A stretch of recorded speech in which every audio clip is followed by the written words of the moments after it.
জয় কৃষ্ণ কালী মায়ের জয়, জয় সোনা মায়ের জয়, জয় মঙ্গলা মায়ের জয়। বন্ধুরা সবাই কেমন আছেন? আশা করছি সবাই ভালো আছেন, সুস্থ আছেন। কৃষ্ণ কালী মায়ের কৃপায় আমিও ভালো আছি, আপনাদের ভালোবাসায় এবং কৃষ্ণ কালী মায়ের কৃপায়। আজকে যে আপডেটটা দিতে চলেছি সেটি খুবই গুরুত্বপূর্ণ আপডেট। মন দিয়ে শুনবেন আমার ভয়েসে, আর ভিডিওর মাধ্যমে কৃষ্ণ কালী মায়ের দর্শন করবেন। তো চলুন বন্ধুরা, আজকের আপডেটটি শুনে নেওয়া যাক।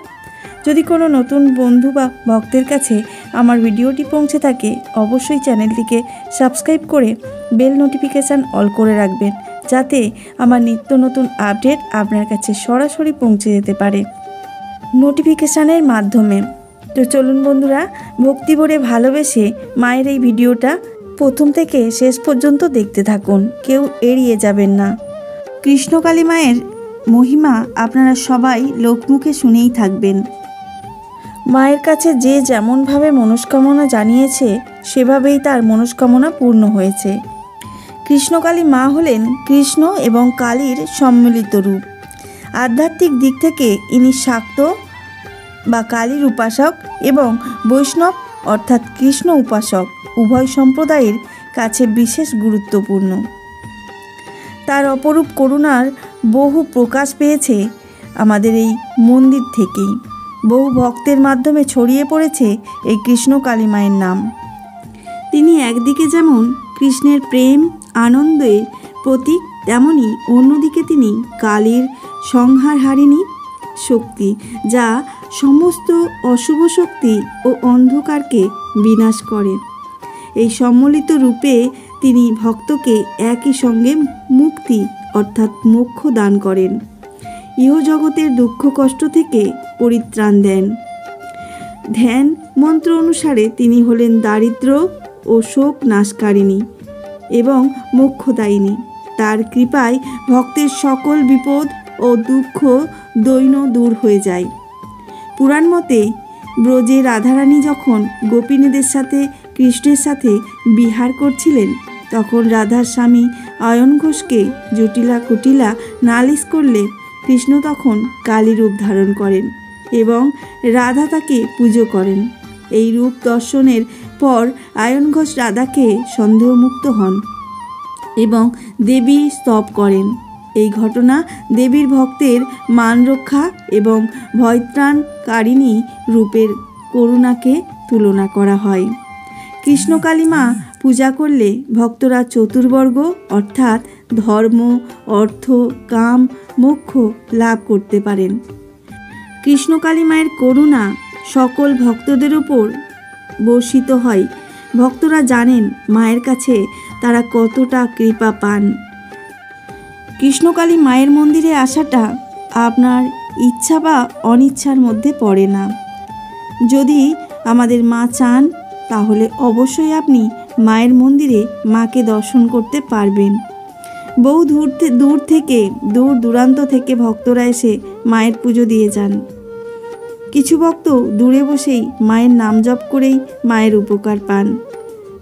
তারপরে তারা পুজো দিয়ে যান মায়ের মন্দিরে।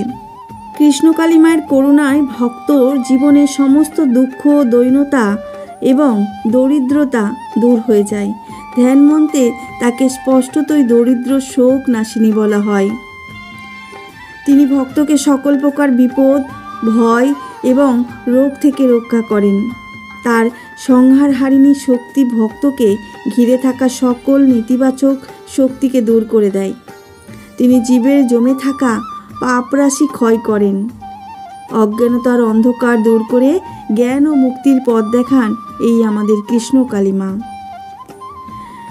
ভক্তকে আনন্দ দান করেন। কৃষ্ণ হলেন আনন্দময় পুরুষ। কৃষ্ণ কালীর করুণা ভক্তের হৃদয়ে সেই দিব্য আনন্দ ও প্রেম প্রতিষ্ঠিত করেন। কৃষ্ণকালী মায়ের মন্দিরে অজস্র পরিমাণ ভিড় হয়ে থাকে প্রত্যেক দিন। আর আমাদের মায়ের মন্দির সোমবার বন্ধ থাকে, তারপরে সব দিনই খোলা থাকে। প্রত্যেক দিনের ভিড় অজস্র পরিমাণ। মন্দির নিয়ে আজও পর্যন্ত লড়াই করে যাচ্ছেন মন্দিরে থাকা মায়ের এ যুগের কন্যা মঙ্গলা মা। তেনার হাত ধরেই এসেছিলেন আমাদের ধরাধামে কৃষ্ণকালী মা। আর সেই মা এখনও পর্যন্ত একটা মন্দির পেল না প্রতিষ্ঠিত হওয়ার জন্য। কিছু দুষ্টু চক্রান্তকারী দল মন্দির তৈরি হওয়াতে বাধা সৃষ্টি করছে। তাই বলে আমাদের মঙ্গলা মা থেমে থাকেননি, চেষ্টার পর চেষ্টা করে চলেছেন যাতে মাকে তিনি একটু থাকার জায়গা দিতে পারেন। সমস্ত পৃথিবী যার হাতের মুঠোয়, সে কিনা জায়গা পাচ্ছে না একটু মন্দিরে প্রতিষ্ঠিত হওয়ার। যারা এখনও পর্যন্ত কৃষ্ণকালী মায়ের নাম করেননি বা কৃষ্ণকালী মায়ের নাম জপ করছেন না, তারা অবশ্যই মায়ের নাম করুন। দেখবেন আপনার মনের বাসনা কামনা সব কিছু পূর্ণ হবে। এক নিমেষেই রোগ জ্বালা যন্ত্রণা সব কিছু শেষ। মায়ের জন্য ভক্তরা জবা ফুলের মালা এবং পদ্ম ফুল নিয়ে আসেন। যে যেমনভাবে ইচ্ছে ফুল নিয়ে আসুক না কেন, আমাদের কৃষ্ণকালী মায়ের চরণে সমস্ত ফুলটাই যায়। মা যখন হোক না যখন হোক সেই ফুলের মালা মায়ের ঘটে অথবা মাকে দেওয়া হয়। তো চলুন বন্ধুরা, আজ এটুকুই। ভালো থাকবেন, সুস্থ থাকবেন।